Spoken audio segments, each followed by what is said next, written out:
Greetings, family. Sister Shanice in the house for another Wednesday evening show. Thank you so much for joining me. I am live and direct to the world. Absolutely awesome to be able to present to you again today. Today, we're going to be talking about, you know what?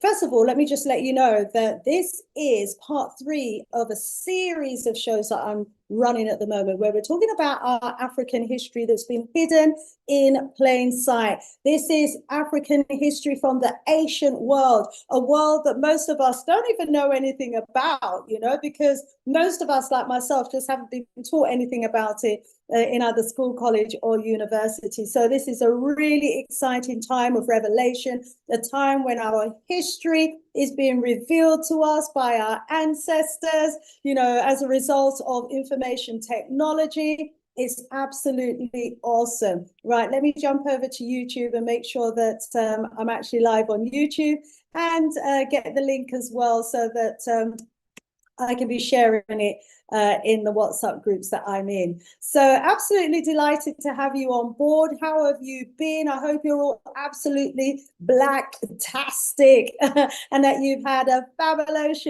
strong as well. Some say weak, some say strong.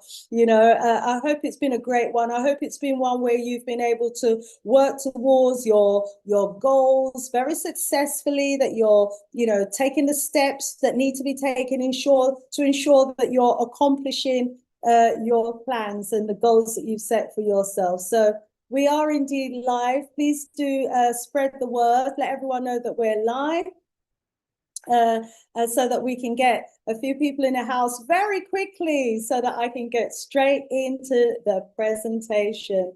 Okay, I can see the link has indeed come up on my system here, so that's absolutely fantastic. The book that you're looking at there on my screen, Hidden in the Shadows of Ancient Britain, An Erased African History Restored, is indeed my latest book, and certainly hope that if you haven't already got my book, that by the end of today's show, that you will be going over to Amazon and indeed getting yourself a copy. Wow, family, I've been doing the research and I've been uncovering so much, a wealth of information about 40,000+ years of African history that's been hidden from us. And that's 40,000+ years of history in Britain alone. How many of you actually knew that we were the original and indigenous people of Britain? If you were brought up in Britain like I was, you'll be absolutely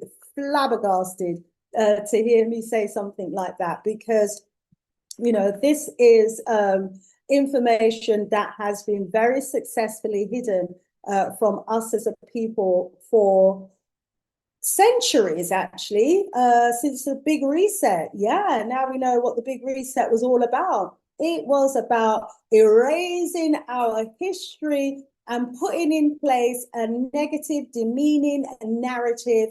And then because, we were all children and we went through their schools, colleges and universities, and we're basically just victims of whatever we just had to soak up everything that they were teaching us, not realizing that, what they were feeding us, that they called education, was in fact, lies from the pit of hell about who we really are. Anyway, today we're going to be delving into some of our ancient history. We're going to be uncovering, the greatness of some of our ancestors. And wow, we're going to be going into a bit of their sciences, the technology, the engineering, the knowledge of geology. Oh, wow, family, we are descendants of greatness. Greatness.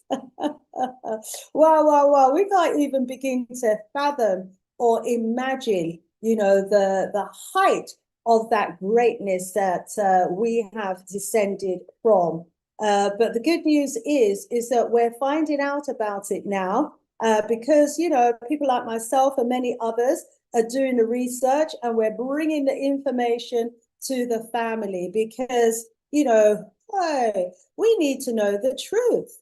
do we not, about who we really are, about the greatness of our ancestors, and therefore the greatness that we have descended from, and therefore the greatness that we have in our genes. And the big question, obviously, is going to be, well, what are we going to do with all of this knowledge, or that we have of our greatness? How are we going to be tapping back into, our former greatness all over again, so that, we can ascend once more to the dizzy heights that we were at prior to our enslavement? And, this is a big question. I welcome your suggestions, your ideas, and your thoughts in the comment section. What are we going to have to do, family, in order to, regain that, to enable us to ascend to the phenomenal heights of greatness that our ancestors were at prior to our enslavement? How are we going to get back, to our rightful place as Africans? I welcome, your suggestions and ideas in the chat. So if you're just joining me for the first time, in order to communicate with me, family, just drop your messages, your comments in the chat. And a little later on, I'll actually post the YouTube link, okay, so that you'll be able to join me on this platform live. So I'm going to do the presentation.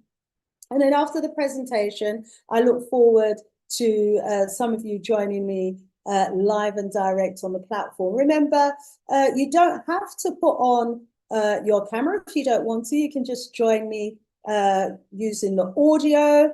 Either way, it would be great to have you in the house, okay? And share your opinions and your thoughts with us about the presentation, what I touched on, or maybe, what more you feel I ought to be touching on to, continue to inspire, more of our people to do the research and to share the knowledge and information about our great ancestors and their phenomenal works. Today, we're going to be looking at our ancestors from a kind of spiritual perspective. And so this is going to be yet another revelationary presentation. I certainly hope, I know a lot of you do a lot of reading and are very knowledgeable about our history. And you probably are a follower of this channel because you're interested in African history, you're interested in politics from an African-centered perspective, cultural issues, social issues that are impacting on us. And that's, I'm sure, those are the main reasons why you are a follower of this channel. And so with that being said, you're probably already very well read. And I love that because it means that you'll be able to share, the rich information that you already have knowledge of with family members in the chat. So yeah, do share. And let me have your suggestions and comments along the way. Right, so I'm just gonna fire off the link to just a few more family members. And then we are going to get off to a flying start. Yeah, the chat, I see you're coming in. Absolutely fantastic. Let me know that you're in the house and tell me where in the world you are viewing us from. Welcome, each and every one of you. I don't take your presence here for granted. I am, honored every time you decide that you're going to be joining me here on the Sister Shanice Show channel. So to each and every one of you, you are absolutely awesome, fantastic, blacktastic, and it's a pleasure to have you join me in the house today. So just firing off the links to a few more people. And there's a couple of people who always say, I can never get your link. I need you to send it to me. So I'm just doing that right now. And with those individuals in mind. And Let's hope that they will be joining us and maybe even come on the platform live, which would be fantastic. Brother Kwame from Nottingham said that he's going to be joining me today. If you were tuned in last strong, he jumped on and joined me live. Maybe you'll be doing that today. Maybe Kwame will be joining me live again today. Brother I am, you may be joining me live as well. Dr. Aubrey, it'd be great as well if he joins me live. I know this is a topic that he's very interested in as well. So we've got an interesting show lined up for you today. So get ready, get ready, get ready, family, because I am rearing to go.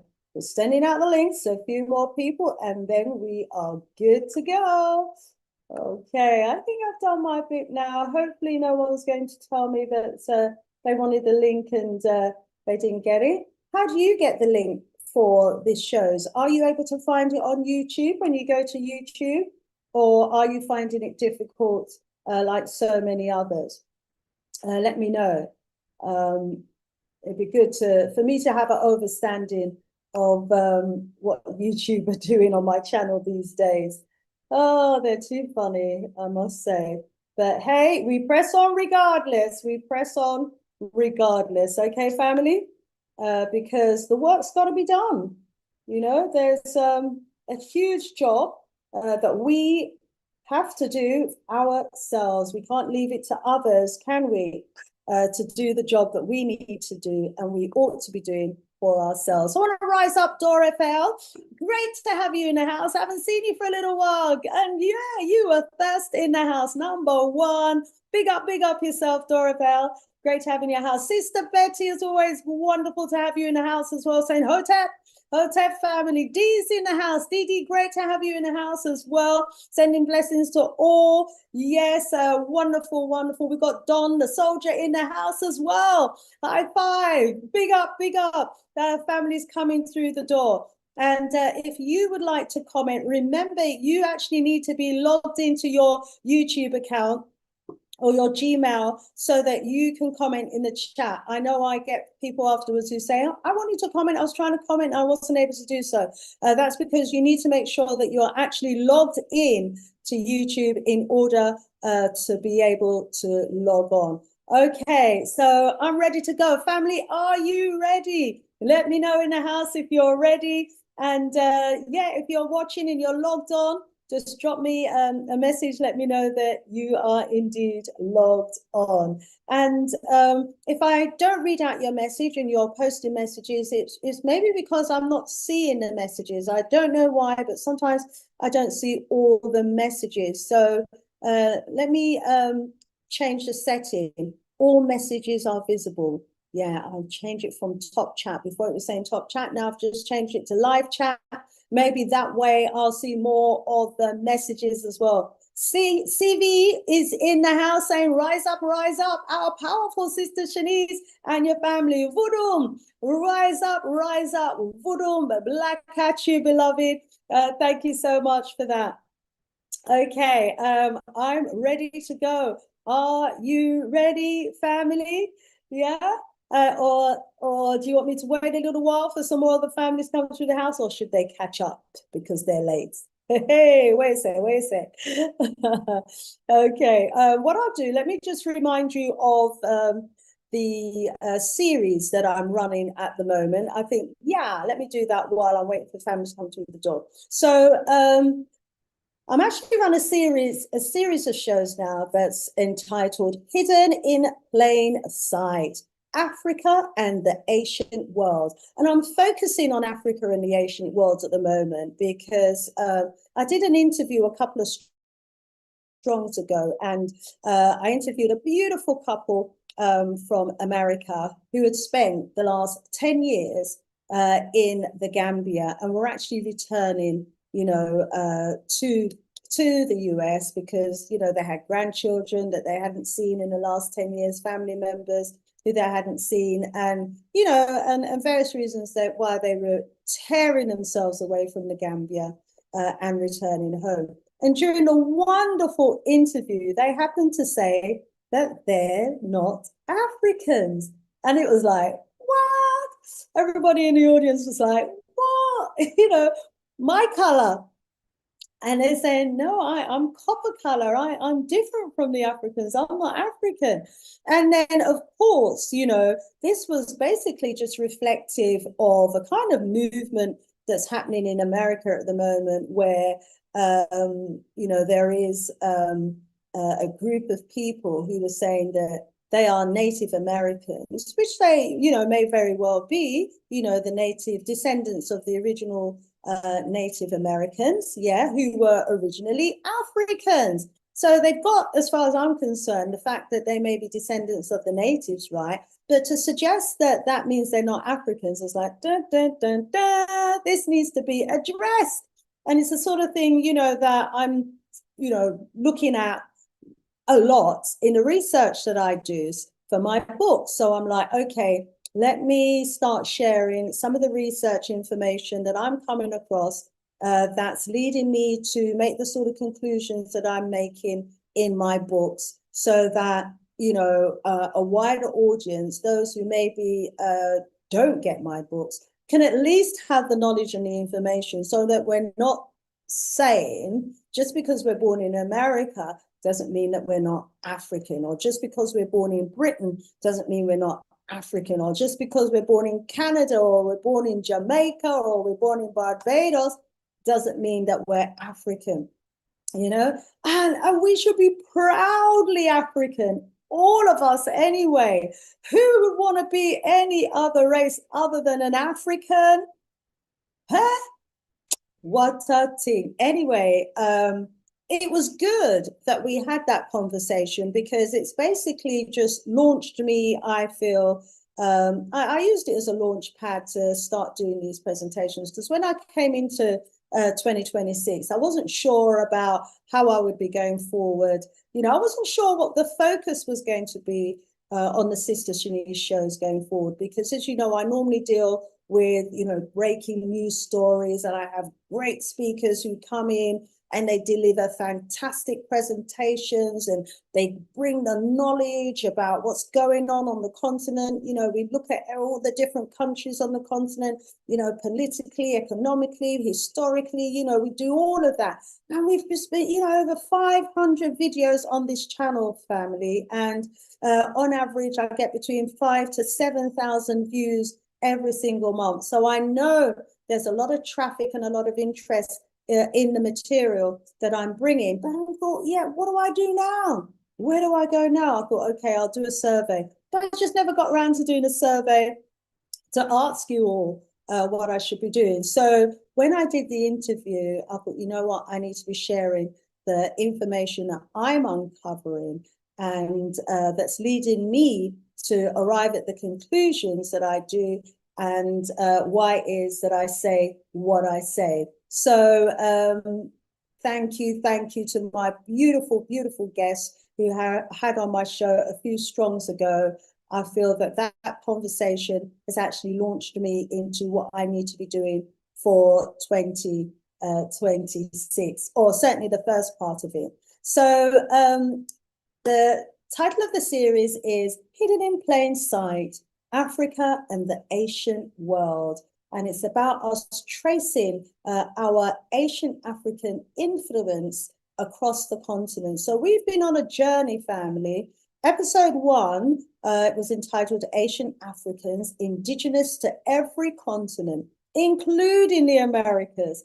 And I presented evidence, not belief, evidence in that episode that showed that we as Africans were in the Americas and every continent long before there was any European to speak of or that we had sight of on this planet, long before the transatlantic slave trade. I'm talking about tens of thousands of years, possibly hundreds of thousands of years prior to there being a single Caucasian on the planet. We as Africans migrated from Africa and populated the entire globe. Check out part 1, my episode 1, Asian Africans, Indigenous to Every Continent, so that you get the research information that I'm basing that knowledge on, okay? Then in episode 2, we looked at how we as Africans traveled to the various parts of the world. And that episode was entitled Africa and the Ancient World, Masters of the Seas. Yes, in that episode, I demonstrated that we as Africans understood the waves, the sea. We use the sea as our highway, family. That's how we traveled during ancient times. And I even brought evidence of the boats, the dugout boats that we made, that was found in West Africa, 8,000 years old, one that was found in Ireland, 5,000 years old. You know, these are the ages of the boats that they've been finding, that our African ancestors used to travel around the globe. We knew when to set sail. We knew when the right time was for the sea to take us to the Americas, or to take us to wherever it was we wanted to go. And so that information is in that presentation. So you've got part 2. Part 3, today's episode is going to be looking at Africa's global spiritual legacy. Yes, so we're going to be exploring how, you know, African spiritual systems shape the ancient world. And of course, this is going to be bringing us more evidence that we as Africans actually populated every continent around the world. So we're going to be getting into that presentation very, very soon. Because I'm going to pop over to the chat first. Yeah, and then let's see. So we've got Sheriff S in the house. Rise up, rise up. She's calling me Dr. Shanice. Oh, I'm honorary doctor. I'm honored, beloved. Honored. Thank you so much. The Sheriff says, greetings, Sister Dr. Shanice, at the Sister Shanice Show. The book, The Remarkable Accomplishments of Ancient African Civilization, arrived today in time for me to read before I give it to my grandson. Big up. Thank you, beloved Sheriff S, for getting a copy of that book. When I come back to the UK and I see you, if you want, I'd be honored to sign it for you and your grandson as well. Stay strong and powerful, beloved sis. Oh, we got my cousin Lynn in the house. She's tuning in from Toronto, Canada. Big up, cuz. Lovely to have you in the house as well. Big up yourself in Canada. Is it still as cold as it was a couple of storms ago? My cousin Lynn, she sent me a picture from Canada. The place white, full up of snow. You couldn't see the ground, you couldn't see the car. Bare snow. What a thing. What's it like right now out there in Canada? Rise up, cousin Lynn. Wow. Also, we've got Karen in the house. Rise up, Karen, saying greetings, Sister Shanice and the Black First family and followers. Rise up, rise up. Great to have you all in the house. The family's coming through the door. And Karen saying she's feeling absolutely blacktastic as well. And that this is a blacktastic platform. Thank you so much. Yes, we are B1 Black First, beautiful first, black and beautiful 365 days of the year. Yes, indeed. And a happy Black History Month to all our American family. But yeah, we don't know. High five, blackety black, as our beloved Dr. Clyde would say. I love when he says that, blackety black, yeah, 24/7, 365 days in the year. And we love it. We love it. Great to have the USA in the house. Okay, ready to start firing. All righty. A lot to get through. But in fact, I decided that I'm going to split this episode 3 into 2 parts, because the second part is so much to go through and I didn't want to rush it. So, you know, I didn't want to take away the wonderful opportunity that we might have to have the conversation. Okay, so I'm not going to push it and try and get all the way through, or I'll just play it by ear. Yeah, I'll play it by ear. Okay, so let's move the chat for a little while and minimize the other screens, and then I'm going to look for the presentation on my screen and share the screen with you, my wonderful, wonderful family. Okay, let's go over to the above, make sure that I've got a portion of the screen that I want. let's see if it's set up okay. Check over here, get that down there, over here. Just to move around when it wants, okay. Might have to do this a couple of times, or maybe it'll do the first time. Let's see. Right, I need, it's going to slideshow mode, going to presenter mode, and let's see what we got. And I'll have to check it over on YouTube as well. Make sure that I'm coming, that the presentation is up properly on YouTube before I go sailing away without realizing what's going on. Okay, let's take a look. Are we ready? Let's see. Yeah, Africa's global spiritual legacy across the ancient world. Yes, we're good to go. We're good to go. So as I said, family, this is episode three. We're going to be looking at some of our ancient deities from the ancient African world. And remember, as I said, this is episode 3 in a new series. And I will jump back. Let me go over now, give you a flavor of what else we've got coming up. It's likely that today's episode 3, is going to be in 2 parts. So we may well be continuing episode 3 next strong. Episode 4, we're going to be looking at what we're calling monuments of genius. Oh my gosh, our ancestors were geniuses. So in that episode, we're going to be looking at what it really takes to build some of these wonders of the ancient world, and also how our ancestors may have done it, and the level of technological knowledge and engineering knowledge that they would need to have had, and the science that they would need to have had in order to do so. Episode 5, we're going to go into linguistics and human evolution, and we're going to be looking at the language and how that language that stems from Africa has also influenced the world. Episode 6, oh my gosh, that's going to blow you away. Symbolism hidden in plain sight. And once you start to recognize the ancient symbols that our ancestors left for us, then you will be able to start using those symbols yourself to identify where our ancestors were and have been. So that's just going to be a phenomenal one. And we'll see how we go from there on in. Okay. If you want to join me on some of my other platforms, I do post quite a bit on TikTok. I've got quite a few videos on TikTok that are there for your viewing pleasure. And to find me on TikTok, just go to the Sister Shanice Show Live. You're here with me on YouTube. Big up, big up.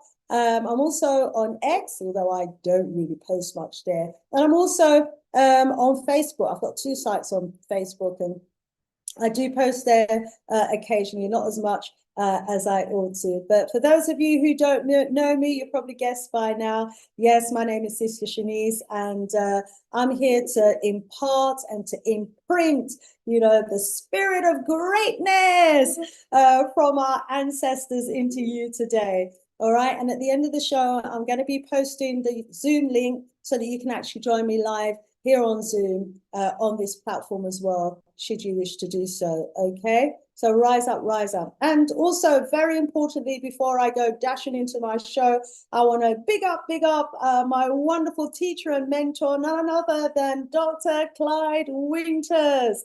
Oh, wow, wow, wow. I'm really proud to be one of his graduates. I'm a graduate of his Afrocentric researcher program, and it's a program that's building, a whole new field of historical knowledge and information about what our ancestors have left behind for us. And, he's the one who's saying, listen, we've got to stop, regurgitating, the narratives that have been written in these Eurocentric books from a Eurocentric perspective. Yes, use them, but examine the information from an African-centered perspective. And so that's what I've been doing. I've been looking at our history from an African-centered perspective.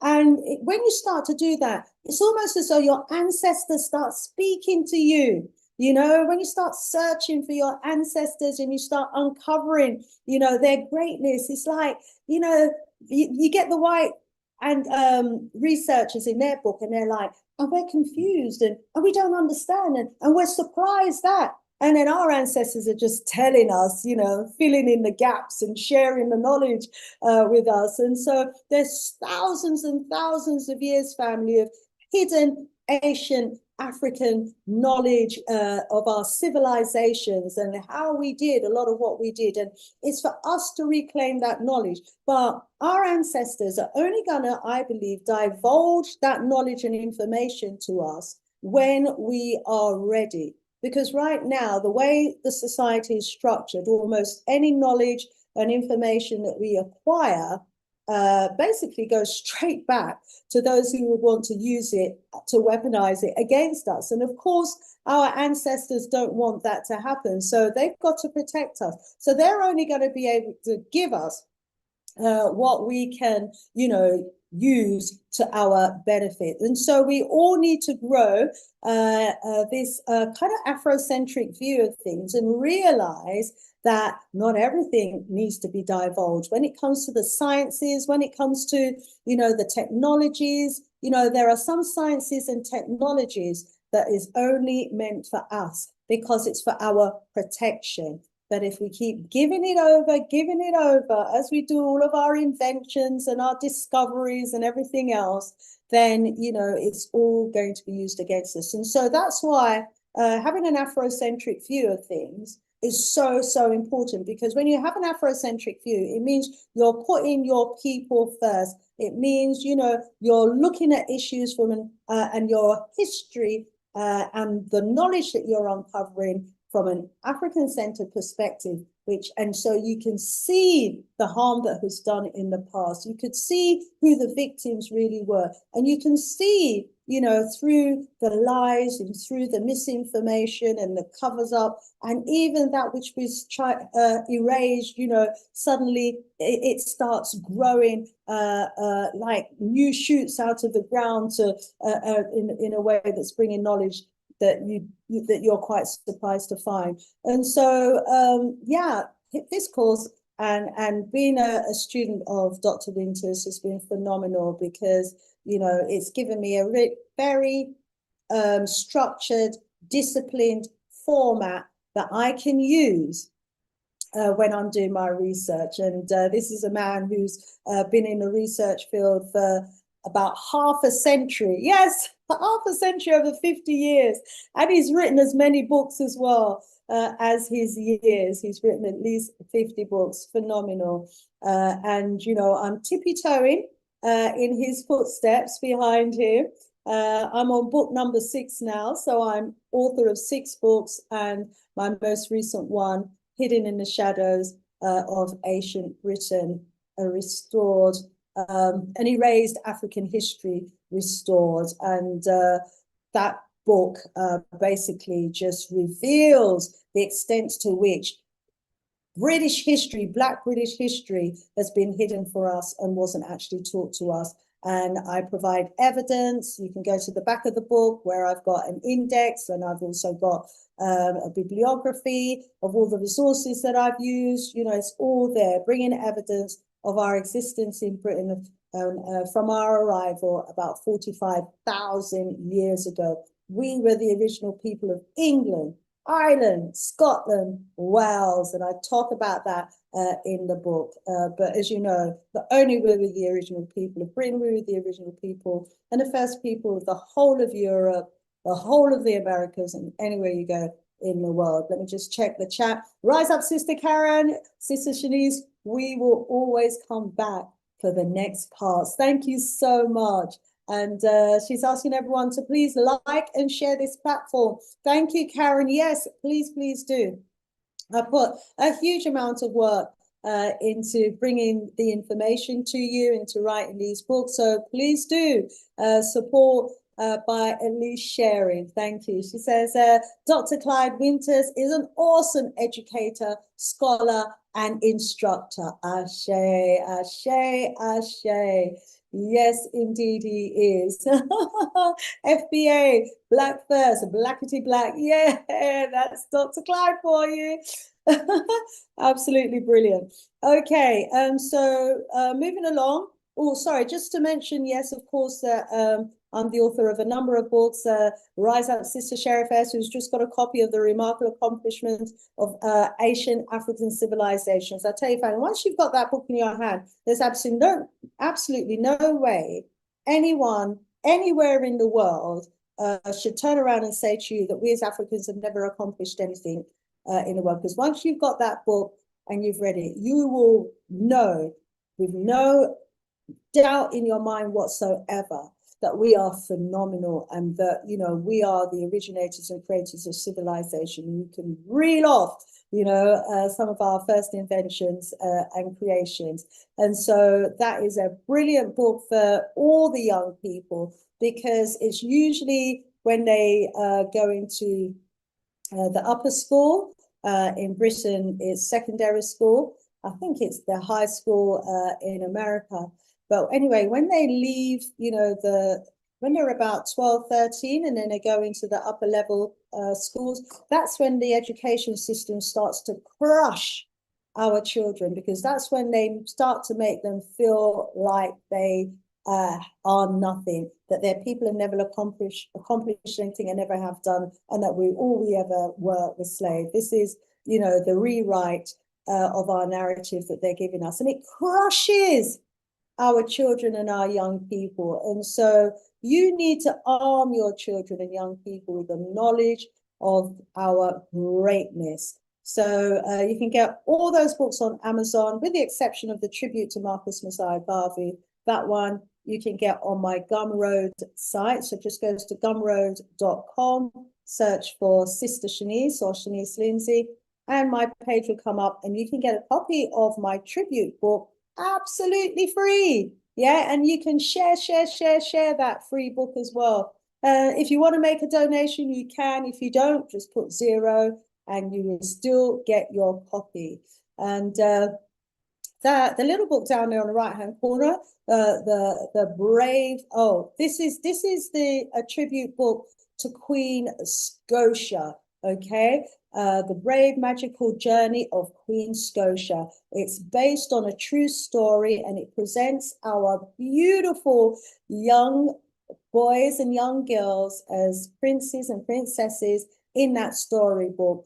And we were indeed, you know, we did indeed have young Black princes and princesses in ancient times. And for thousands and thousands of years, you know, we always had our own royalty in our own image. And I'm going to be writing so much more about that in my next book. Okay, so lots there. I'll talk about Black King of Anglo-Saxon Mercia in England. When I found out about King Offa as a Black king, I'm like, how is it that I didn't know that we had a Black king here in Britain during the Anglo-Saxon era? And so when I found out about him and I did my research, you know, I had to write a book about him. But as I was doing the research, I realized that he wasn't the only Black king of Britain. You know, we had many Black kings and queens from ancient times coming all the way down. And, you know, all being well, I will be writing about those kings as well in my next book. And I've mentioned a few in my most recent book, Hidden in the Shadows, as well. I've written a couple of academic papers, thanks to Dr. Clive for showing me how to do that. And these academic papers are in the academic arena to underpin the work that I am doing. Okay, so this is a scholarly presentation of my works, and, you know, it's the sort of environment where your works gets peer reviewed, where you have scholars from all the universities all around the world looking at what you said, tearing it apart, putting it back together again, you know, trying to find holes in the research. And I've had well over 1,000 scholars, doctors, professors from universities all around Europe and America look at my documents. So you can go and look too, family. They're absolutely free. All you do is go to academia.edu, search for Shanice Lindsay, and you can get a copy of my papers, okay? Right, so as I said, I'm doing this series now, Africa's Global Spiritual Legacy. Oh, no, today's session is focusing on Africa's global spiritual legacy. We're going to be continuing, family, to uncover what has been hidden from us in plain sight. Hey, we got Werner in the house. Rise up, rise up. Good to know that you're tuning in. Brilliant. I can't see you there, but someone can see you. So this is what I say. I don't see. She's got, yes. Rise up, Sister Verna, with your Time to Succeed program. It's brilliant. Make sure you're on her email list so that you can get her motivational and inspirational quotes, and also so you can join her WhatsApp group that will help to empower you. Yeah, thank you, V. She's got all my books as well. Thank you so, so much. So, yeah, in this series, we're going to be uncovering that which has been hidden from us in plain sight. And I'm going to be providing evidence as well of what I say. So, as we go through the series, I want you to ask yourself,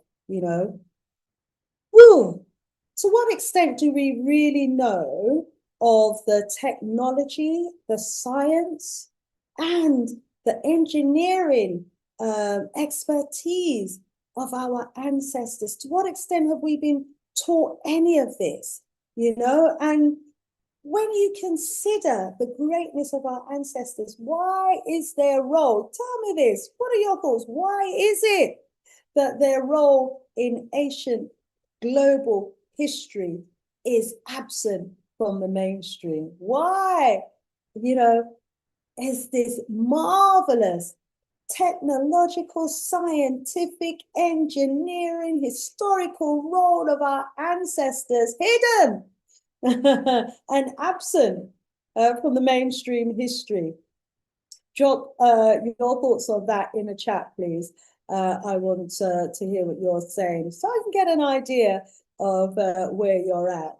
And, what if the sacred images that are found across Africa, the America, Asia, and Europe are not coincidences, but clues?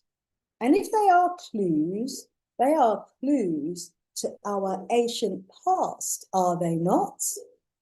Yeah, quite often we look at these monuments in, isolation, in a kind of fragmented way, because that's how we've been taught. But family, when you start putting all of these sacred images together, you have to ask yourself and realize that, hey, I'm finding these sacred images in America, Asia, Europe. What was the message that our ancestors were leaving for us? Ooh. And also, did you know that we can actually trace Africa's ancient influence across continents using archaeological evidence, sacred art? We can trace their technology through their engineering works, and of course, through historical records. All of this reveals Africa as the foundational force in the ancient civilized world. Yes, family. So this is a journey beyond myth. It's a journey beyond the modern narratives. It's a journey, and a presentation that goes against what the mainstream media has been telling us. But, you know, once we get through this episode, I want you to judge for yourself, you know, because you can't go back to any more original source than archaeology or from the monuments themselves, because, you know, the monuments themselves will actually show us and will speak to us if we examine it about the spirituality of our African ancestors and the power that they had to shape the ancient world. Wow, family, this isn't about belief. This is about hard facts and evidence, and we're staring at it. So, hidden in plain sight, here we go. Africans in the ancient world, part 3. All right. Again, as I mentioned to you at the outset in episode 1, we were learning that the African presence was not confined to Africa, but was widespread and organized across the ancient world. We also identified archaeological discoveries, historical records, ancient technology, and shared symbolism that revealed a forgotten global African footprint. And we know it was deliberately forgotten. So episode 1 will indeed take you on the journey that our ancestors went on. And there is an ancient map there that I put in the first presentation as well. And as you can see, the Atlantic up until the 18th century was called Ethiopia Ocean. It was the Ethiopian Ocean up to the 18th century. This is how you change the names, you change the history. You change the name, you remove that historical heritage. Yeah, and I have actually heard it said in a number of videos that, you know, we ought not to call ourselves Negroes because there's no Negro land. There was a Negro land. And you can see in the ancient maps that there was indeed a Negro land. So what do you think about that then? What do you say about that? There was indeed Negro land, yeah. And there were Negro gods. The Negroes were God's chosen people. If you've even begin to know the truth behind Negroes, family, that as these people do, they turn everything upside down and they denigrate anything that used to elevate us. But that is not the topic for today's conversation. Maybe one that we'll visit at another time with the research that I've done on that or come across on that. And then in part 2, as I said, you know, we were talking about our ancient Africans that actually sailed the world. They mastered the world, mastered the seas rather. Yes, and they had mastered the world. They mastered the seas and they used the seas as their highways. They knew, you know, when to jump onto the currents and where those currents would take them to. And there's maps of it today. You know, sailors know today the how to navigate the seas, and that knowledge has been handed down from our ancestors. But yeah, our ancestors had a deep knowledge and understanding of the seas, and so I go into that in episode 2. In episode 3 today, we're going to be uncovering Africa's global spiritual legacy. We're going to be exploring how African cosmology, sacred systems, and spiritual knowledge shaped ancient civilizations across continents long before modern history erased the connection. I'm competing with my dog here. I hope you're not hearing him woofing all the way through the presentation. So our history, family, was not lost. We were just written out of it. Our history was not lost. We were just written out of it. Many of our cities, our kingdoms, you know, our ancestors' names have been renamed and they have been pushed into the shadows of the original narratives. But the good news is, fortunately for us, our ancestors, woo, they love their facial features and their melanin so much that they carve their image and their color into stone, and we can find them there. So 1 second, I might have to call on someone to, no, I can't mute there. Errol, can you see what Tuffy's barking about, please? Sorry about that, family. And shut the door. Yeah. So thank you, dear. Let's move on to the next one. Sorry about that. So yeah, it's our responsibility, family, to restore Africa's rightful role in history and to reconnect Africa and ourselves to our legacy. Our legacy is a legacy of spirituality, innovation, exploration, and leadership. Yeah, so we've got to replace the negative narratives and our absence in our glorious past, you know, in these books. We've got to remove this kind of victimhood mentality that they've tried to paint about us with the truth and continuity. Shut the door, please. Toppy, my dog's coming in. That you did what? Righty. Anyway, sorry, family. Anyway. Oh, did I go on outside then? Shut the door for me, please. Shut the door for me. Okay, sorry about that, family. That interruption there. Hey, in would have barked the whole evening. Errol. Yeah, so what was I saying now? Yeah, we are the ones who are going to have to present to the world a more accurate view of our history.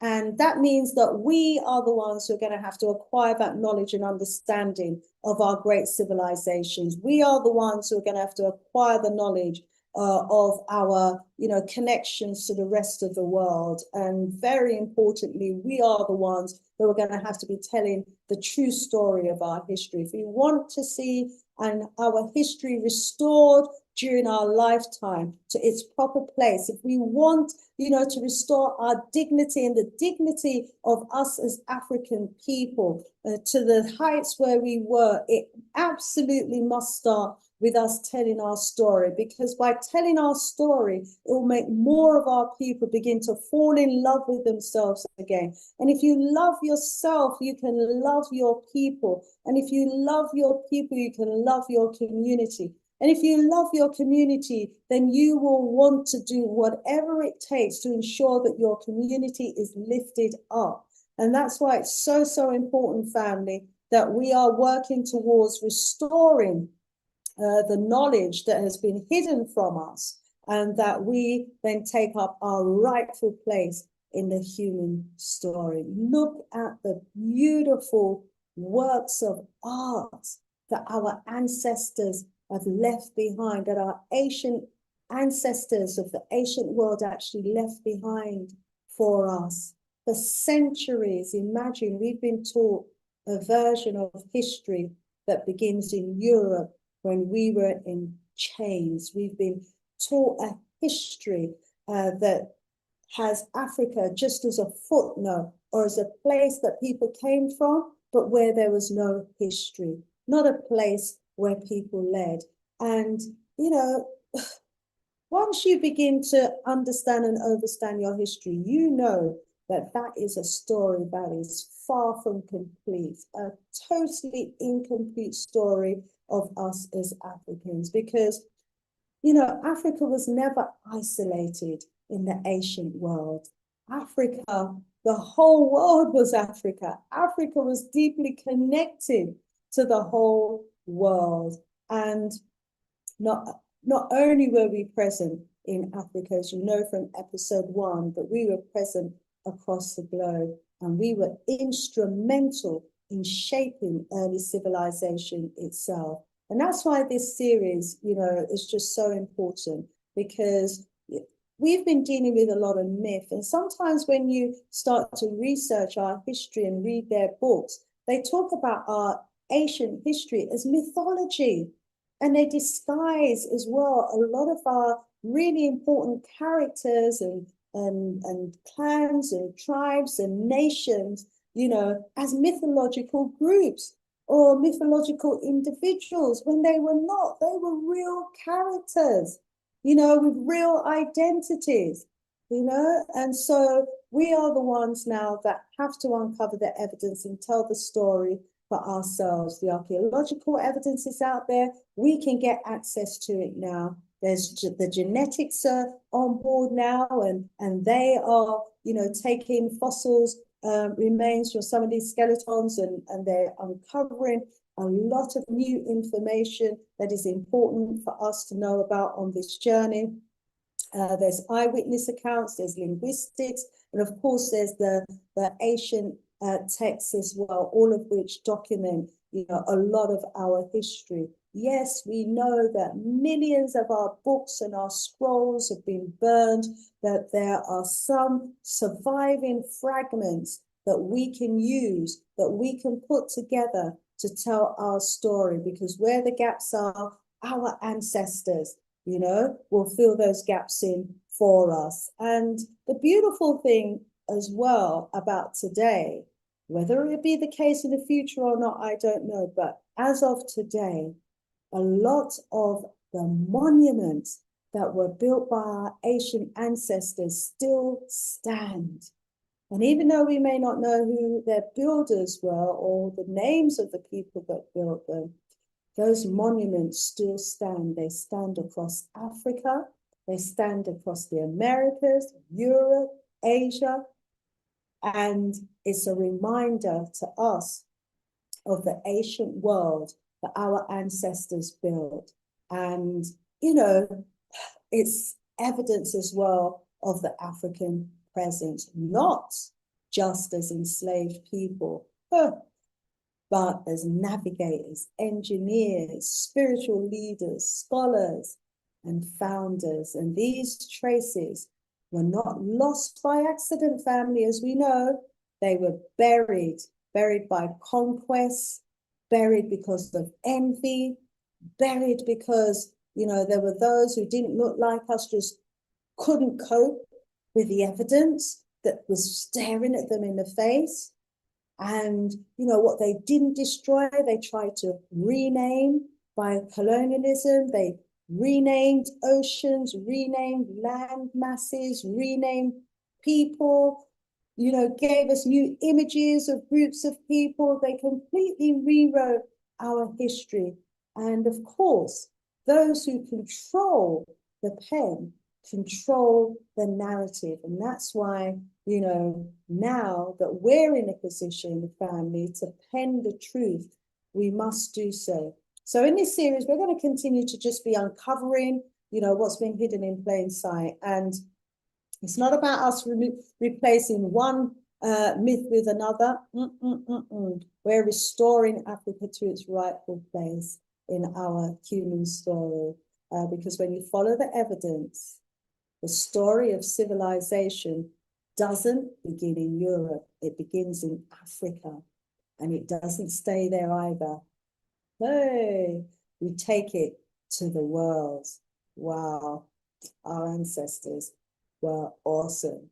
So we have ancient deities and spirituality that predates Christianity, Islam, and the other more modern popular religions.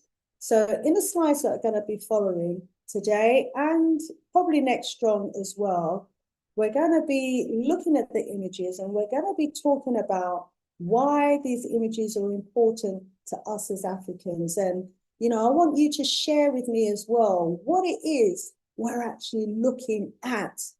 Because family, if you read some of the books that some of those who don't look like us have written about some of these monuments, you wouldn't think that it has anything to do with us at all. So sometimes we have to use our eyes and see what we need to see from looking at these images. And we have to know as well that these images that we're looking at are of the world's earliest sacred statues. And one of the common denominators is that they have African phenotype, African features, the broad noses usually, black complexion, or dark complexion, the coiled hair. Our ancestors were proud of their image. They were proud of their broad noses. They were proud of their black complexion, you know, and they exhibited it proudly in these religious and rulership symbolisms. Proud. Look at that Olmec head. Look at his nose and his lips, fam. Wow. You know? Wow, beautiful, absolutely beautiful. Want to rise up? Agator's in the house. She said, if you convince people they have no history of greatness, you weaken their identity and confidence. So, so true. Rise up, Sister Angie. Good to have you in the house. Brilliant, brilliant. Check out Agator's family. Check out Sister Angie. One love. And so, you know, we've got to look at these images and we've got to tell our own story. Africa, especially ancient Egypt, played a foundational role in shaping religious symbolism. Africa, ancient Egypt, West Africa. I've even found evidence of religious symbolism in Southern Africa that predates some of the religious symbolism that we're used to associating with Egypt that was actually found in Southern Africa. So for example, the Ankh, there's an Ankh that was found in the Southern Egypt region of Africa that's been dated over 100,000 years old. I mean, family, we can't even begin to imagine and fathom the centuries that have been wiped from our history book. The hundreds, possibly hundreds of thousands of centuries of our greatness wiped from our history books. Wow, wow, wow. So when you begin to date the African symbolisms in these in the shaping of religion, the artistic canons, the sacred imagery, and we see across the world, it's obvious that we as Africans would have been transporting these imagery and this ideology via our migration, our trade, and our intellectual exchange during ancient times. So in my works, in understanding the ancient African global presence, it's one thing to rely on the visual symbolism, but I don't just rely on the symbolism alone, because what's also important is for us to recognize that there are statements, there's documented evidence as well that these ancestors were making to us. I mean, I want you to tell me, family, when you look at these images, knowing, that they were made in the likeness of your ancestors, what is the message that it sends to you? Because to me, it's almost as though they're speaking to me, despite them being, possibly tens of thousands of years old, at least, tens of thousands of years old. And despite the effort to destroy them, to erase them, to plagiarize them, these ancestors still managed to leave behind these monuments to speak to us today. I want to know, what are they saying to you? What are they saying to you? And of course, you know, for those of you who might be thinking, you're just looking at those monuments because, you know, they've got African phenotypes, you know, you're coming up with this great historical story around it. No, you know, my research also relies on archaeology, genetics, documented evidence. Yeah, when we were doing the seas, there's navigational evidence, there's linguistics. All of this combined proves the global African presence during ancient times. And when I get to episode 6 in my series, and you start to understand and recognize all the symbolism on these monuments as well that our ancestors have left behind, it just compounds and reinforces everything that I'm saying. So we're on a journey, family. Stick with me on this journey. Hidden in plain sight, Africa and the ancient world. So for centuries, as I said, we've been taught, you know, a version of history that is just so far from the truth. And when you begin to look with fresh eyes, family, you begin to see a whole new history. These are the Jamon people of Japan. And what you're also looking at there is an idol of an ancient Japanese god. Wow, which shows again that Africans were not isolated in the ancient world. We weren't just in Africa at all. Who can look at those images of those early Japanese and tell me that you do not see the African features in those people, in those young girls? And, you know, quite often we are presented with these sorts of images, but we're given a narrative where we don't even see ourselves in the picture. And you could be looking at, you know, this monument, for example, and we not notice the coiled hair, the lips, the features, the complexion, you know, and so people right away, you know, write their own wishful thinking and imprint themselves onto our history. But we've got to start recognizing, family, ourselves when we see it, because our ancestors have left these monuments behind and these images behind so that we know who we are, where we've been as a people. Okay, there's those who have tried to bury this evidence. They've tried to rewrite our history, control our narrative. During our years of enslavement, they even forbade us from reading because they didn't want us to know that they were rewriting all of our books. And we were a very literate people. You know, sometimes our history is even presented today in such a way that suggests that, you know, it was some kind of slave master that taught us how to read. We invented, you know, the alphabet. We invented symbols and letters. We invented writing and paper and the ink. We invented all of that, you know, from the early days of our civilization.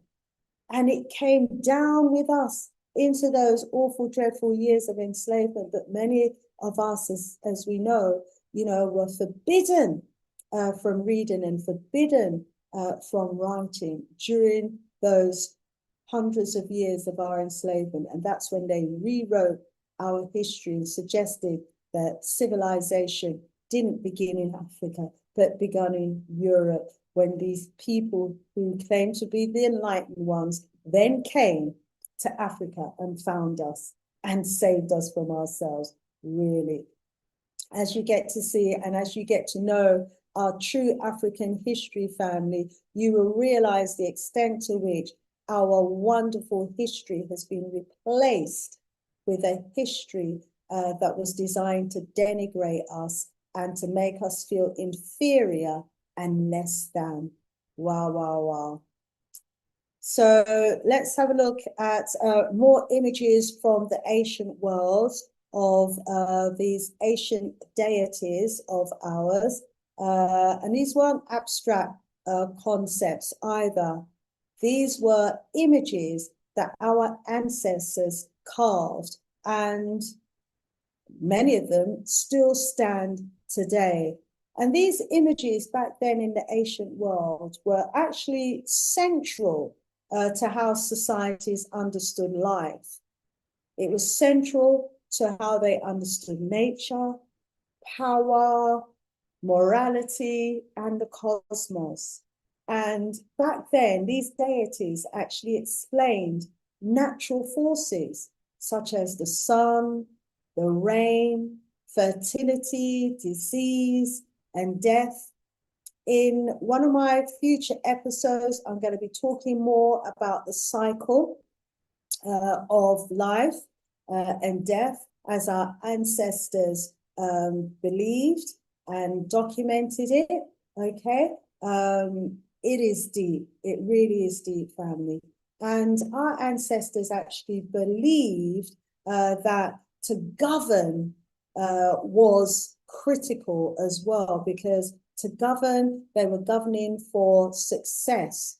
They were governing for the success for crops to grow. They were governing, to ensure, there was childbirth and reproduction, and that there was stability within the kingdoms. Our ancestors were very much, as we know, in tune with nature and the cycle of nature. And as they were in tune with the cycle of nature, so they were in tune with the cycle of life as well. And our ancient people, we didn't separate religion from daily life.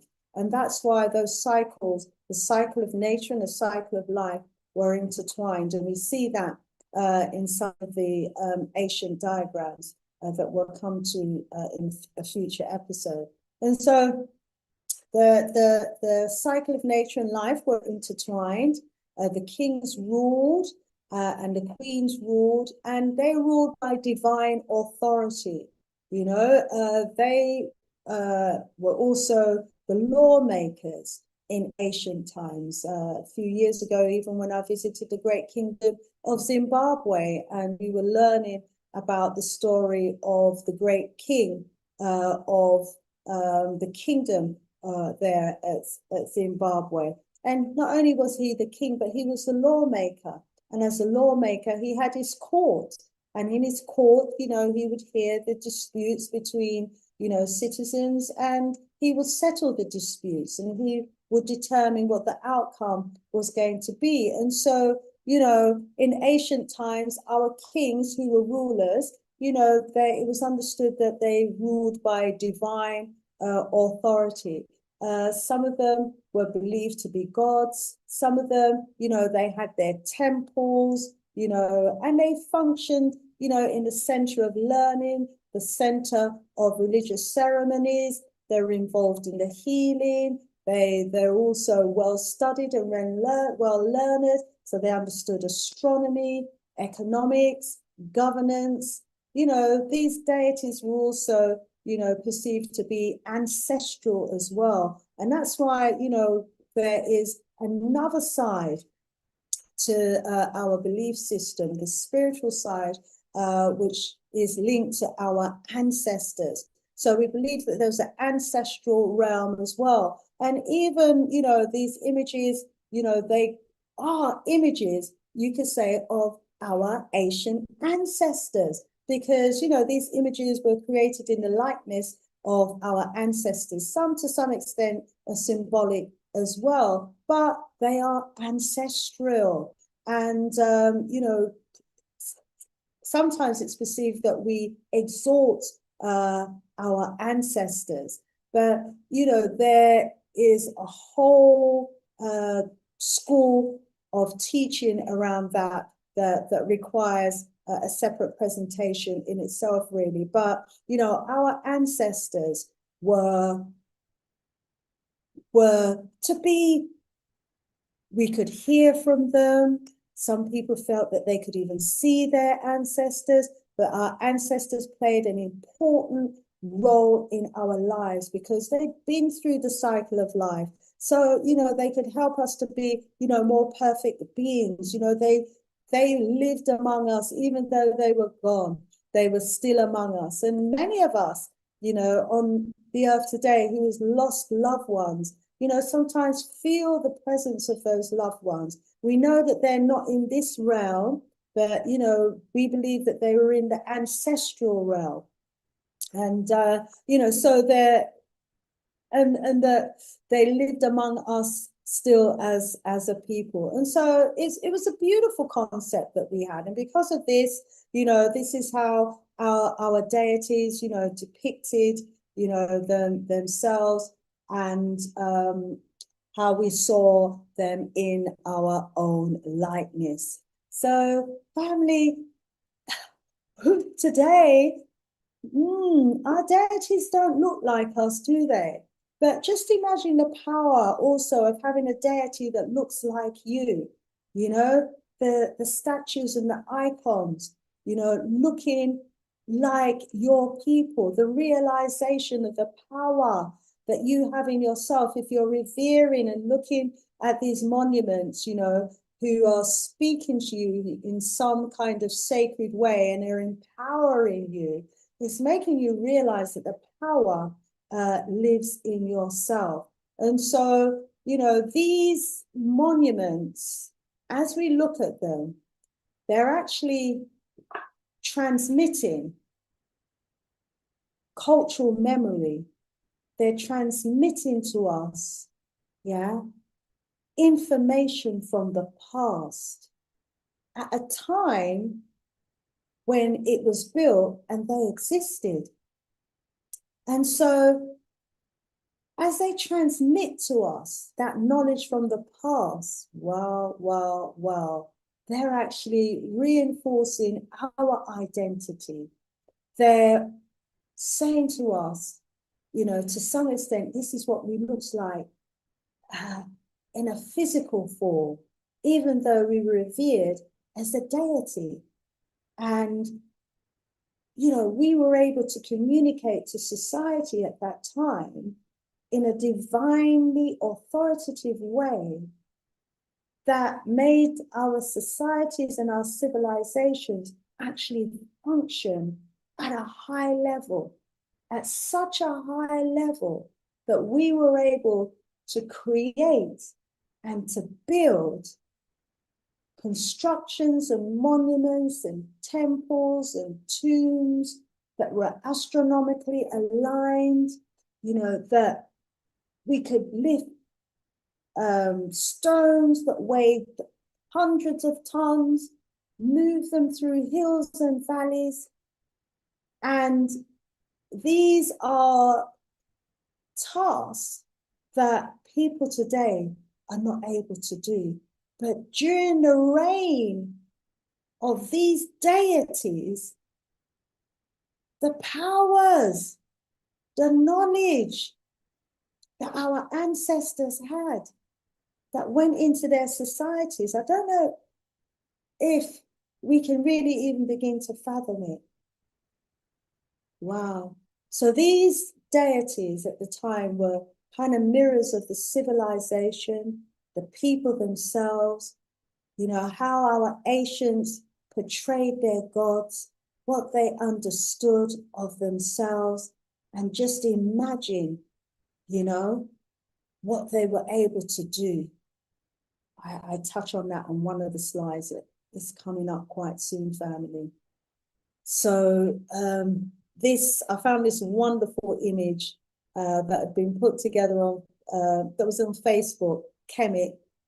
The site was Kemet, Black Civilization. It was his Facebook post. And I think it's actually beautiful the way that he has, brought the Olmec heads to life.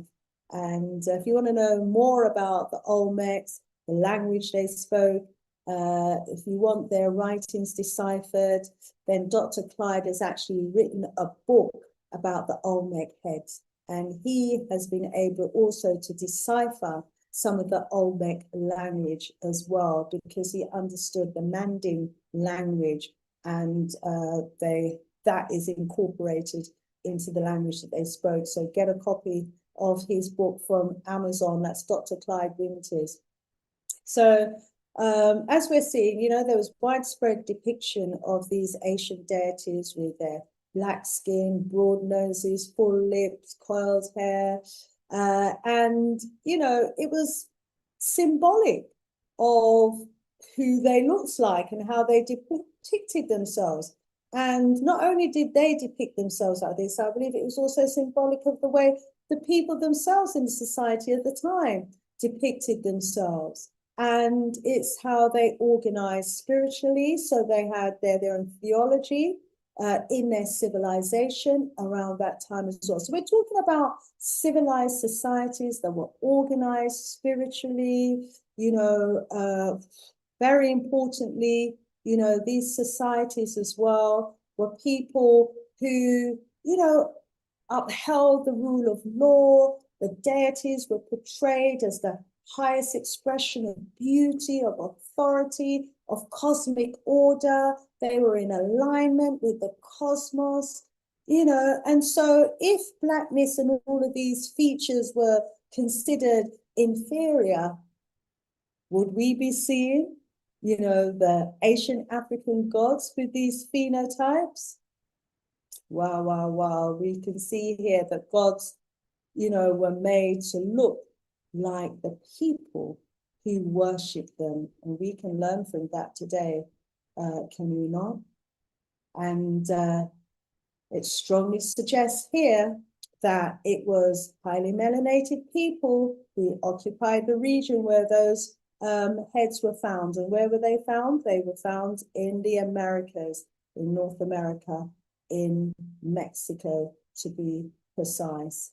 And so we can see that the melanated African features were highly revered in the ancient world, long before, you know, the construct of racial hierarchies.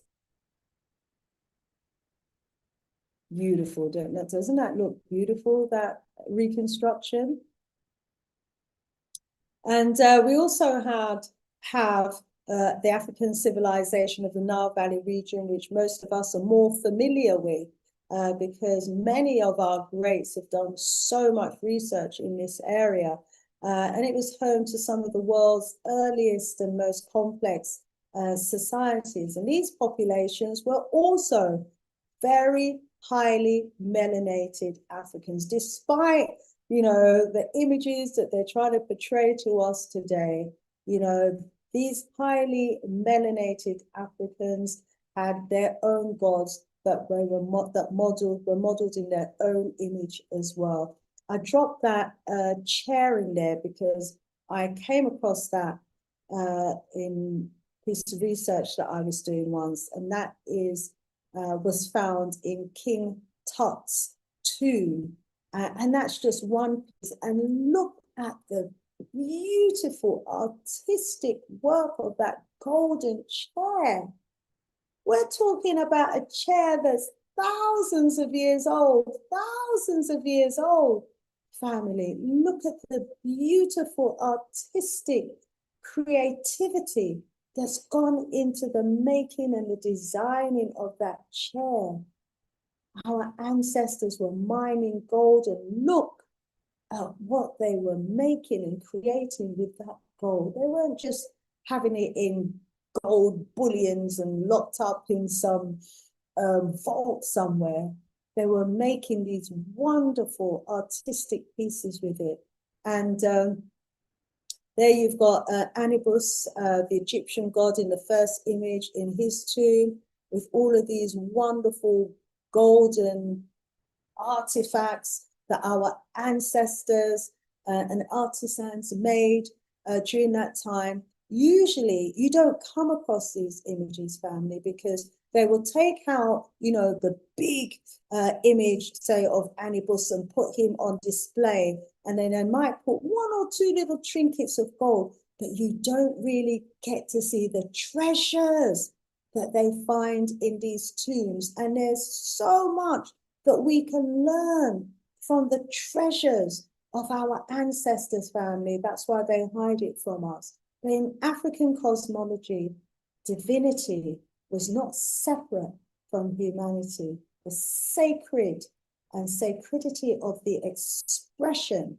from our ancestors and the ancestral realm came through the living.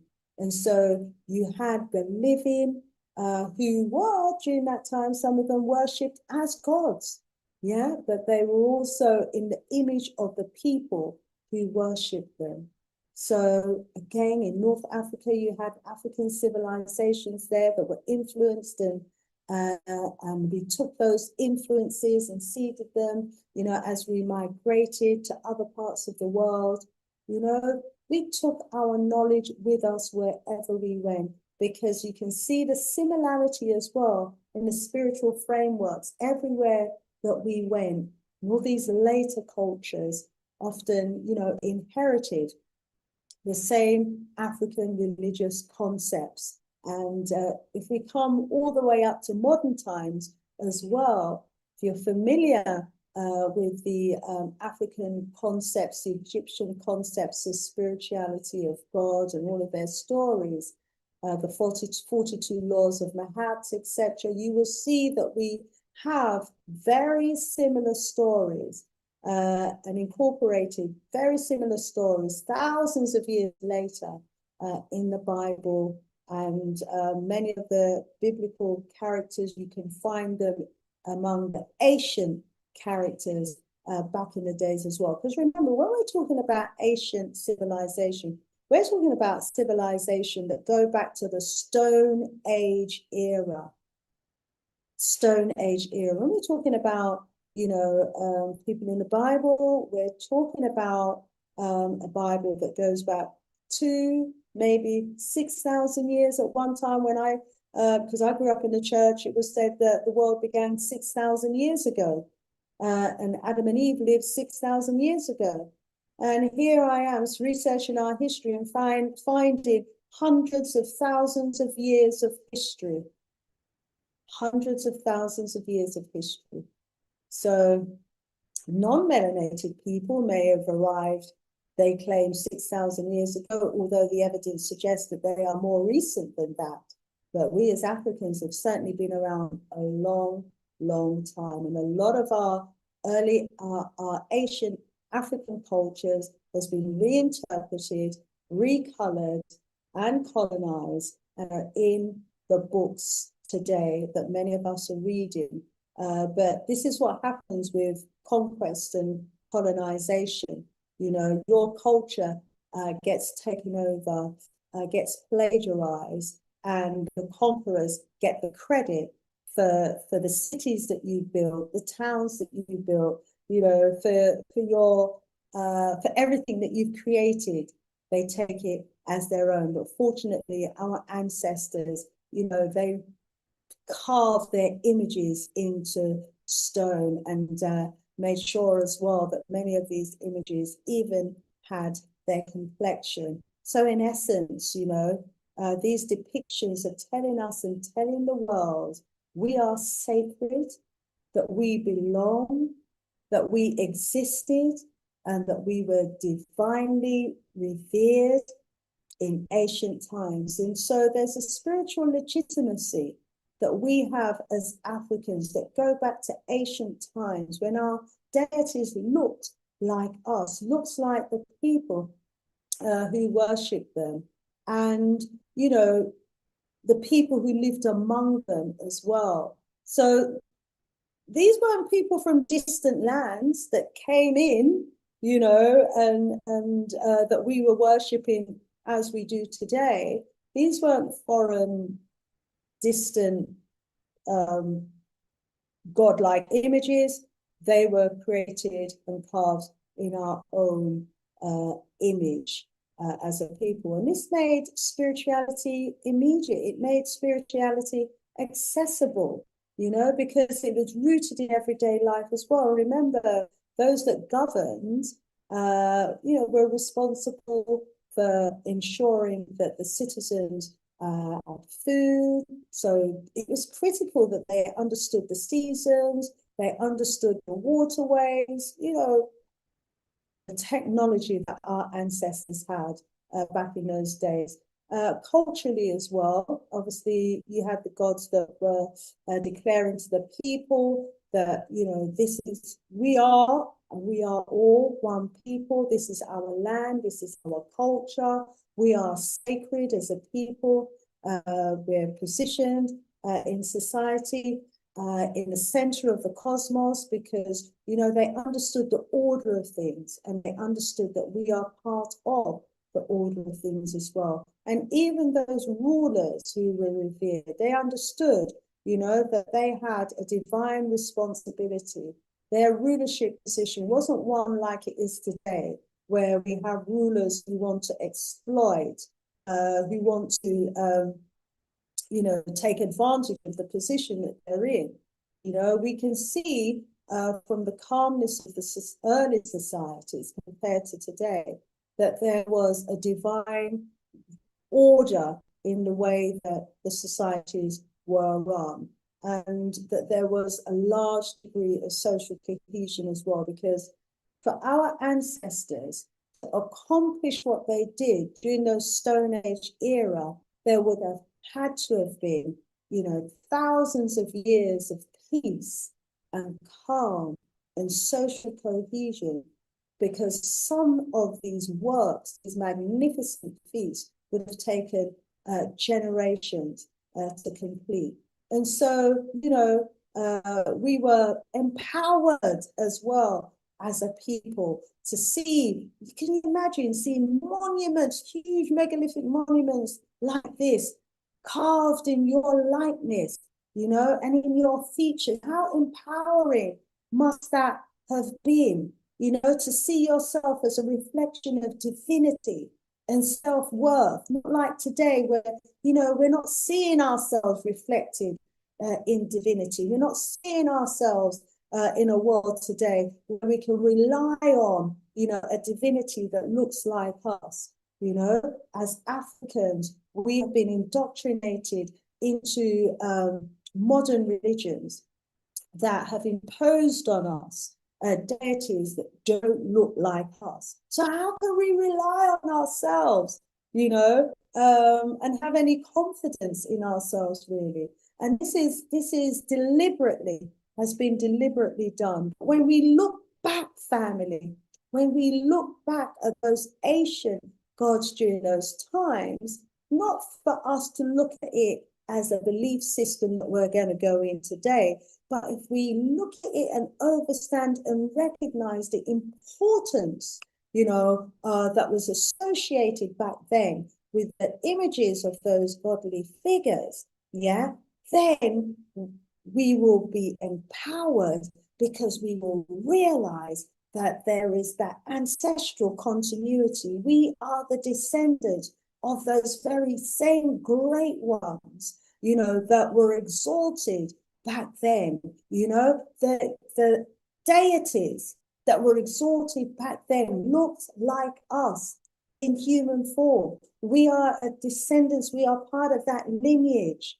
And if we go into ourselves, who knows, we might be able to start to remember, you know, some of the greatness that we had the knowledge of during those times. Imagine if that memory starts coming back, and we remember that identity. We remember, you know, how we were able, you know, to use the technologies of the ancient times to create some of these, you know, sacred temples and artifacts and things. Wow, wow, wow. Just, you know, if you look at some of the images from ancient times, like even one in the previous text, you can see how highly skilled our ancestors were. Look at these carvings. Stone. We carved ourselves into stone. Wow, as a symbol of our power, our endurance. And these monuments are thousands of years old, and they're still standing today. These ancestors are with us, standing today in their power, in their glory for the world to see. And we need to see ourselves in the same greatness that our ancestors saw themselves while they carved these monuments. I know you know, these religions have taught us, you know, about these carvings, that we shouldn't be, you know, carving ourselves into these images, and that it's a form of idolatry and all the rest of it. But we're not looking though at it from the powerful, powerful messages that these stone images were sending to us. These stone features of us in these images were basically saying, you are great. You have the ability to accomplish so much, because look at what we have been able to accomplish, and look what we accomplished during our times. And so, you know, having the presence of these ancestors thousands and thousands and thousands of years later, still speaking to us, outlasting the test of time, you know, despite all the conquest, despite everything else, are still there, speaking to us, family, and saying to us and reminding us that we are in the image of greatness. We have been created and we have been formed in the image of greatness. And family, it bonds certain people so much so every time they see the bald noses, they have to try and chisel it off. Let's jump over to the chat. Any messages there? Kwame also is in the house. He said, that is why the enemy does not want you to know who you really are. We are royalty par excellence. We are the high priests and the priestesses, and are the mothers and fathers of civilization. Rise up, Brother Kwame Ossi, for that. That is why the popes of Rome worship an African deity and goddess, because they know the truth. It goes on to say that, remember, in Russia, the African deity, goddesses, was called Odessa, where the port city is. They know of our greatness, family, and this is why this presentation is so important, because we need to know of our greatness and we need to own it as well. And of course, you know, in North Africa, they found those 17 Olmec heads, didn't they? So there we were looking at those great stone monuments in North Africa. We've jumped over now to North America, because our ancestors have ridden the seas, and they've jumped on the currents, and it's taken them down to the southern Gulf Coast of Mexico. And there we find the Olmec heads. Wow, huge, colossal stone monuments, evidence left behind by our ancestors of our greatness, our ingenuity, our high culture and civilization during, family, the African Stone Age era. Yes, I've dedicated a chapter to our Stone Age era in my book, because we didn't, I don't think, you know, we've actually got a body of work within the context of it being the African Stone Age era. So I've put, you know, our existence, the works of our ancient ancestors that they were doing in stone to be reflective of our Stone Age era. So from now on, family, when you think of the Stone Age era, it's not Flintstones and Bam Bam. It is when our ancestors were carving images of themselves in these huge megalithic rocks and stones, to represent our greatness and their ingenuity. Wow, wow, wow. Look at the size of that Olmec head. Many of us see these sort of images, and you know, but I just had to look into the science that must have gone into building and constructing and carving these ancient monuments. So come on, let's jump into the looking into the sort of ancient intelligence that our ancestors must have had to be able to do that. And we're talking about the knowledge that they had from North Africa, all the way over to America right now.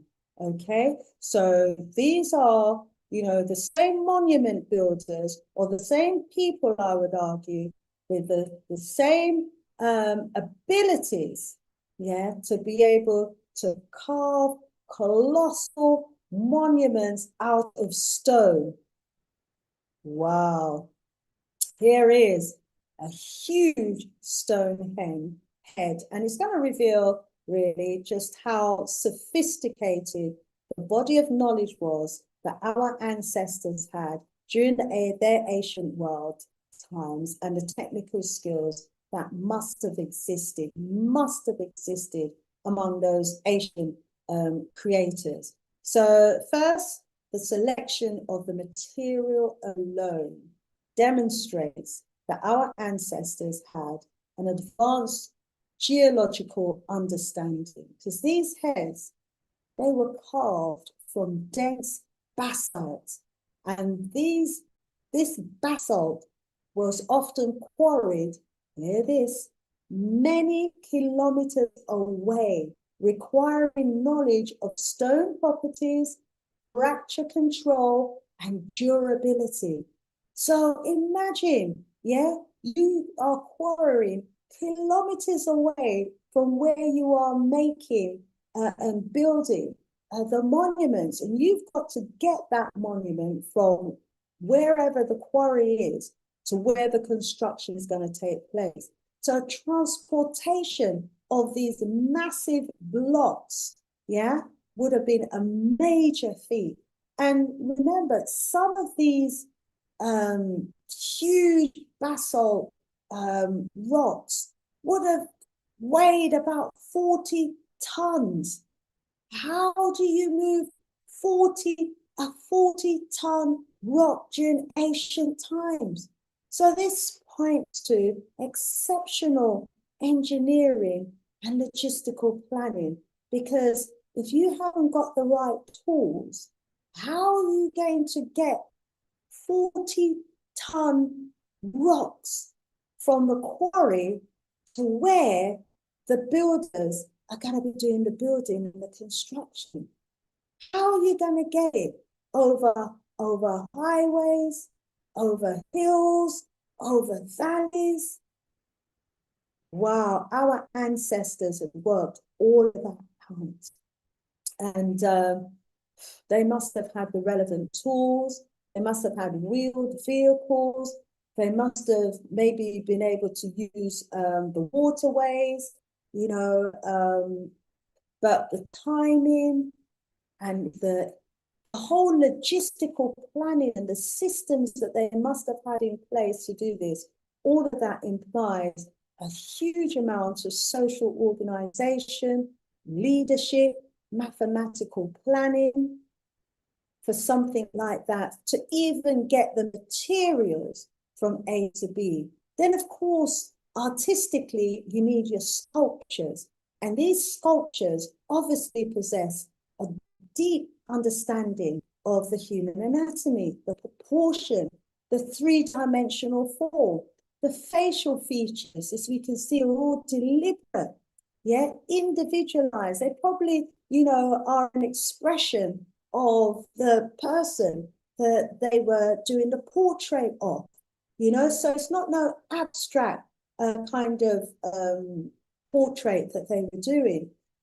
You can see the realism that has been carved into stone, and this stone is hard volcanic stone, and it requires specialized tools, patience, probably generations of accumulated craftsmanship, maybe, you know, hundreds of years of craftsmanship. And of course, you know, you need the cultural knowledge as well behind these monuments to be able to accomplish something like this. The heads, you know, these aren't no casual pieces of artwork. They were symbols of authority, memory, power, lightly representing sacred rulers. The figures of sacred rulers. We're looking at the head of a sacred ruler during that time. Look at that head. Wow. All of this reflects advanced intellectual culture and understanding of symbolism, legacy, and the importance of monument. Because altogether, wow, just this one object family testifies that the ancient people possessed complex science, complex engineering, artistry, and sophisticated social systems long before modern technologies. Wow. And we underestimate and we overlook today the engineering, artistic, and other social engineering skills that would have gone into just making something like this. Wow, family, phenomenal. Look at it. Look at what our ancestors did in ancient times. And we were doing this all over the globe. There's a couple more of the heads that were found, monuments of genius. And I've got, other images in other sessions that are going to go under that title of monuments of genius. The technical mastery of the ancient world. Wow, here we were carving images into stone during our Stone Age era. So we had, African deities that went back, way back into ancient times, and we have these ancient deities that have come from thousands of years back that are still with us in parts of Africa today. Here we have a list of a number of African religious belief systems. I know most of us think there's, just Christianity and Islam, maybe Buddhism as well. But no, there are many deities that are still revered today in the African traditions. And in the African tradition that has been handed down from our ancient times. And that list there is of a few of them. You can see the region as well, where the people actually, recognize those deities and the role of those deities and what they represent. And that's really, really important because, the deities were always part of our life. There'd be a deity for fertility. There was a deity for war that would give you the bravery and that would protect you during war. There was the deity for cosmic order, the deity for agriculture and for the provision of food, and the deity, for the rain. So across the regions, you see these reoccurring themes and these reoccurring structures, and they all talk about a supreme creator. They all talk about, nature being linked to these deities and these deities being divine messengers as well, that are bringing messages to us from the invisible realm into this physical realm. And so we have all these patterns all over West Africa, as you can see from the many gods there, to North Africa, similar ancient Nile Valley kind of principles, cosmologies.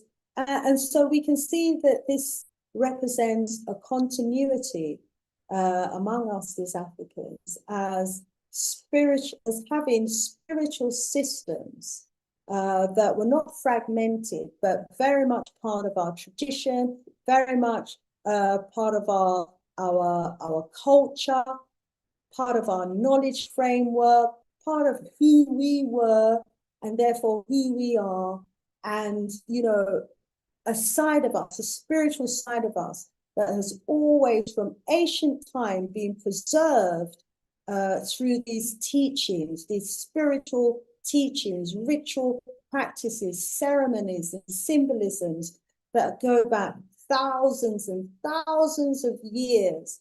and is still with us today. Hence why, you know, maybe some of us are still so spiritually influenced, because it's ingrained and has been ingrained with us from the ancient of days. Wow. I wonder if some of you feel as moved as I have done about today's presentation, you know, and how our ancients depicted themselves, but they depicted themselves as deity in our image, you know, and that those monuments are still standing today, you know, and can speak to us. They're standing quietly, but if we listen, you know, we could probably maybe start to hear messages from them.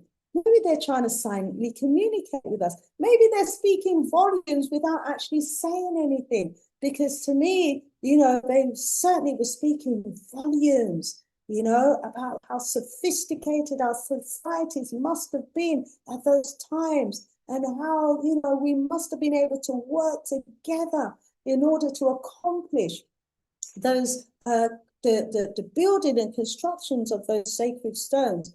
It's revealing so much to us, and the time, as always, just runs by so quickly. So I want, you know, some of you to join me on Zoom now, and let me know some of your thoughts. Are you ready to share with me some of, you know, what your thinking is as a result of this presentation today?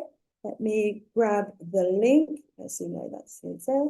I'm going to get the link. I'm going to post it in the chat, family, and hopefully one or two of you will join me in the chat. If you don't want to join me, but you want to comment, then please do comment in the chat.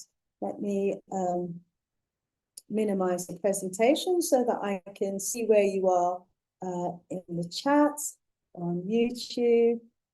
All righty, I'm posting the link now.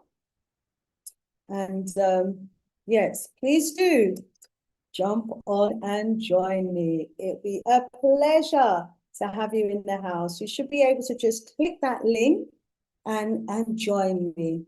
Rise up, everyone who's been messaging in the chat. Olmec spoke, Mixie, the Queen language family. Ooh. Brother Thomas says, can anyone describe or say who the Nefertari of Egypt were? Ooh. Show, Africano's in the house. Go on, sis. Yeah, she says, go on, Sister Shanice, wonderful history watching from Ghana. Oh, brilliant, brilliant. Great to have you in the house, sis. Missed you last strong. Yeah, anybody want to jump on? Please do. The link is in the chat. Okay. Oh my, the Ashanti people and the deities. Yes. There's so much symbolism wrapped up in the Ashanti religion that goes back thousands of years as well. That's in one of my future presentations. Thank you, Sister Verna from Time to Succeed, who says, absolutely phenomenal. We have such a great and powerful history. Yes, we certainly do. Thank you for sticking with me. Okay, anyone going to join me on Zoom? We have, you know, a few minutes before the top of the hour. Let me just decline that. Someone who should know I'm live, ringing me there. Oh, good. Somebody's joining me, Sharon. Wonderful, wonderful. Let me go over to my speaker so we can hear Sharon. Sister Sharon, welcome. Please take yourself off mute.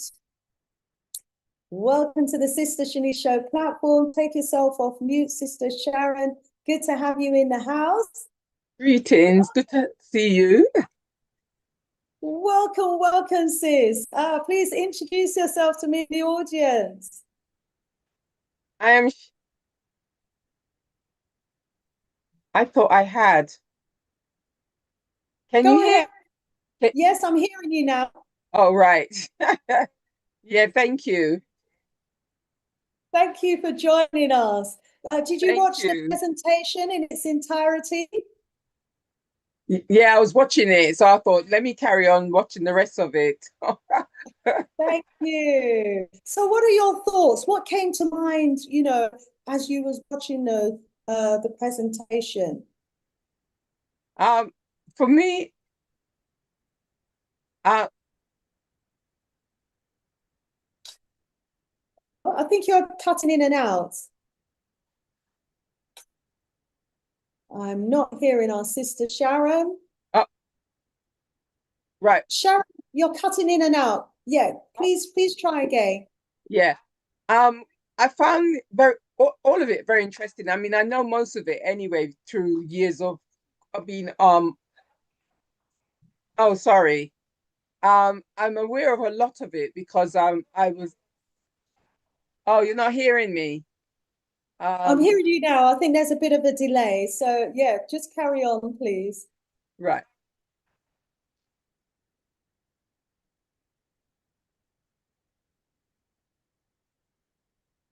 All right. right, And yeah, when you, sorry, Mhm. That's okay. Carry on. right. Yeah, there is a delay. Right. I'm hearing, yeah, because I'm kind of hearing myself. Right. As I was saying, I have been studying and going through the ancients, and so a lot of it doesn't surprise me, but it does surprise me in the sense of learning more, that there's a lot more going on than we think, Yeah. and it's opening my eyes to a lot of things that I'm hearing. Mhm. Brilliant. Okay, thank you for sharing that, Sharon. And yeah, there is a slight delay. So when you come live, just listen to me through Zoom, maybe rather than via YouTube, Right. and turn down your YouTube. But Yeah. thank you so much, Sharon, for jumping Thank on. you. High five to you. More love, sis. More love. Brother Kwame's in the house. Rise up, Brother Kwame. Yeah, rise up, sister. How you doing? I'm doing well, thank you, beloved. And yourself? Fantastic. Oh, I love that. So, give us some feedback on the presentation, and I know you've got lots to add. Go ahead. Yeah, very much so. Obviously, a fantastic presentation with a lot of facts, not not Mercus Pocus or mumbo jumbo or some of the Europeans would have us believe. There's actual facts based on archaeological and also, geology as well. And so this information is there. And that's why I put down the Europeans do not want you to know who you really are. Mm, We're not Negroes or black people or this and that. We are spiritually, utmost upright people, which is why Thomas mm, Sankara called Burkina Faso land of the upright people, because that's who we are, spiritual upright people. But we become bankrupt, void spiritual because of this bogus religion, Christianity and Islam, those two. And if you want to break down even Christianity, the so-called Roman Catholic Church, Jehovah's Witness or Jehovah's Wickedness, Latter-day Saints, the Mormons and all those demons, those are nothing. Those are just rip-off of what we had. And even, look at even Buddhism. Buddha's not a white man, and they gave away the fact that he's got flatness and cornrows. Name me any mm, Chinese person that got cornrows, right? And even Krishna. I was coming home tonight, right? And somehow the Christian guy stopped me in the street, right? And said that, brother. I said, I'm not brother, I'm your father. Think about it, I'm your father, right? mm, He wanted to teach you my spirituality, right? I'm your father. I taught you that. I taught you spirituality. So how come you, so how on earth you can teach me spirituality when I'm your father and I taught you spirituality? So Krishna, the god of the so-called Hindu, he ain't no white Hindu, he ain't no white man, he's a black man. And even in the Sanskrit language, Krishna means the blue black one. But because of their caste system, right, they painted Krishna white. mm, But secretly, the Hindus know. They know Krishna's a black man. And even mm, in so-called Christianity, right, they hide the fact that the popes, and that's why I put the caption on YouTube, right, the mm, last two popes kissing or praying in front of a black Madonna, the original black woman. Because only the black woman is the original woman, the original human being. Why would two popes, right, kneel to a black woman if that had no spiritual cultural importance. Think about it now. And even King Charles, in his secret vault, prays to a black woman. They didn't teach you that. So this is the power of the black woman. And they said that today, because of colonialism, neocolonialism, slavery, and circle modernization, many of our black women don't know who they really are. Don't know who you are. Because you got spiritual essence, right, in you. You are spirit incarnated. Or probably that's the wrong terminology, but you are spirit. You are the original spirit being, black woman. Out of you, all beings come from. So we're not even human beings, we're spirit beings who have a physical body. And the black woman is spirit personified. But they've made us into like basically like in quote Negroes. You know, we're walking around Negroes, having no conception of our history. And what you broken out thanks to needs, right, is a proof, but also a microcosm of our greatness, of our deities. High priests and high priestesses, because this concept of kings and queens is just a new concept, which is not really ours. We had high priestesses, and even today, in Mama Africa today, someone like Ghana, Nigeria, you will see high priests, high priestesses, right, who practice the culture of the days of yore, the ancient times. So that's handed to them by their great-great-grandmother, etc. So this is within. This is in our DNA.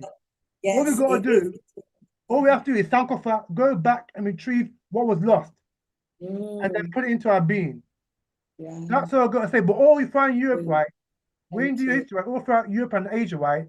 There's relics, right, of our greatness, particularly black queens. This is why I talked about Odessa, the port city of Russia, Ukraine, called Odessa. That was named after an African female deity, right? And then the original people of Russia were black, right? And the goddesses, all the ancient scripts of Russia, right? All the ancient scripts, right, depict black women as goddess, as deity and goddesses. So I'll land there and let someone else come in. As always, it's great, that you come on to share your knowledge with us. Absolutely fantastic. Thank you, beloved. Sister Sharon, great for you to jump on as well. Thank you so, so much. To everybody who's been watching today in the chat and who've been communicating, it's been brilliant, having you sharing this platform here with me today. I certainly hope that you're tuning in same time next strong for the continuation of part 3 of this series. And as Brother Kwame says, when we start to know who we are and start walking in our divineness, they have made us feel so inferior and less than, when the truth is, oh my gosh, even bigger than we can imagine. Our greatness is far greater than we can even begin to manage. What our ancient ancestors were accomplishing during ancient times, the engineering, scientific, and artistic accomplishments back then, thousands of years ago. And that knowledge is in our DNA. And those stone monuments need to be a reminder to us of our greatness. So to all you wonderful, great people out there, that's got so much greatness wrapped up inside of you, stay strong, stay blacktastic, stay blacktacular. Love it, Sister Gary. Keep your fire burning on all cylinders, because we are great, no matter what they do, no matter what they say, no matter what they put us through. That greatness that is inside of us is definitely destined, to resurface again and to propel us back to our great heights where we ought to be as a people. Thank you so, so much. Sister Shanice out of here for now. If you're not a subscriber, please do subscribe. Please do like, share the video, and all being well, see you back next strong. Bye for now. Bye for now.